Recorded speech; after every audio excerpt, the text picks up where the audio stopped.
विधानसभा चुनाव में मध्य प्रदेश में बड़ा नेता अपने क्षेत्र में किसी न किसी बड़े कथावाचक की कथा जरूर करवा रहा था, पर लोकसभा चुनाव में ये मुद्दे गायब हो गए हैं। क्यों राजनीतिक दलों ने बाबाओं से किनारा किया है, इस रिपोर्ट में देखिए।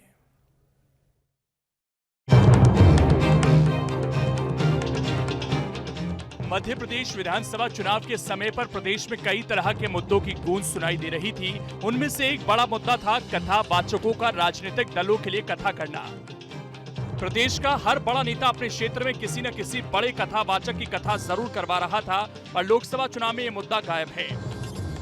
जहां एक और मध्य प्रदेश विधानसभा चुनाव के पहले भी बीजेपी के कई नेताओं ने बागेश्वर धाम पंडित धीरेन्द्र शास्त्री से लेकर पंडित प्रदीप मिश्रा जैसे कथावाचकों की कथा अपने क्षेत्र में करवाई, और लोकसभा चुनाव में बीजेपी की तरफ से मोदी की गारंटी पर चुनाव लड़ा जा रहा है।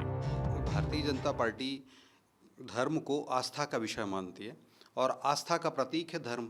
अब ये जो सभाएं हैं, जो कुछ लोग जो करते हैं, वो उनका व्यक्तिगत हो सकता है, लेकिन भारतीय जनता पार्टी सभी धर्मों के प्रति समभाव रखती है, सभी पंथों के प्रति समभाव रखती है। पंथ निरपेक्षता हमारी पंचनिष्ठाओं में एक है।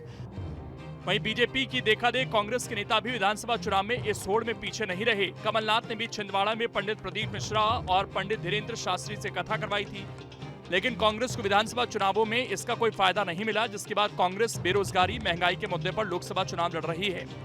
भारतीय जनता पार्टी की जो नीति नियत जो थी वो जनता को अब समझ में आ गई है। महंगाई, बेरोजगारी, ये जो तमाम मुद्दे थे जिनसे जनता सफ़र कर रही है, इनके जो झूठे वादे थे, इनने जो वादे किए थे किसानों से, एमएसपी का वादा किया था बढ़ाने का, रोजगार देने की बात करी थी युवाओं की, तो युवा जो है अभी परेशान है, महंगाई चरम पर है। ये तमाम मुद्दों पर लोकसभा चुनाव हो रहा है। और इस राजनीतिक विश्लेषकों की माने तो लोकसभा का चुनाव पूरी तरह से पीएम नरेंद्र मोदी के चेहरे पर ही लड़ा जा रहा है। बाकी के मुद्दों पर इतना ध्यान नहीं दिया जा रहा। शायद यही वजह है कि मध्य प्रदेश में जहां विधानसभा चुनाव में धर्म और सनातन का मुद्दा हावी रहा था, तो वहीं लोकसभा चुनाव में मोदी फैक्टर ज्यादा हैवी है।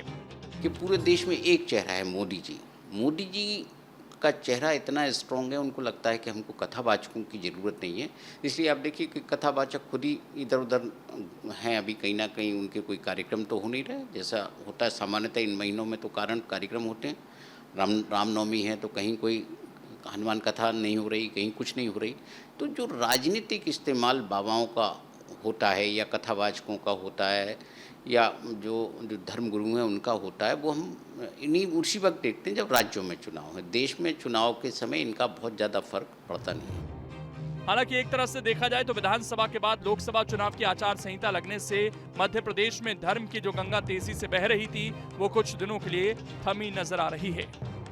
मध्य प्रदेश विधानसभा चुनाव के समय कई ऐसे मुद्दे थे जिन्होंने जोर पकड़ा था। इनमें से एक मुद्दा था कथावाचकों का। मध्य प्रदेश का हर दूसरा प्रत्याशी अपने क्षेत्र में किसी न किसी बड़े कथावाचक की कथा करवा रहा था, जिसे लेकर सियासत भी बहुत ज्यादा हुई थी। लेकिन लोकसभा चुनाव से पहले ये कथावाचक कहीं गायब से नजर आ रहे हैं। वीडियो जर्नलिस्ट आशु के साथ नीलम गुरवे, न्यूज स्टेट, मध्य प्रदेश, छत्तीसगढ़।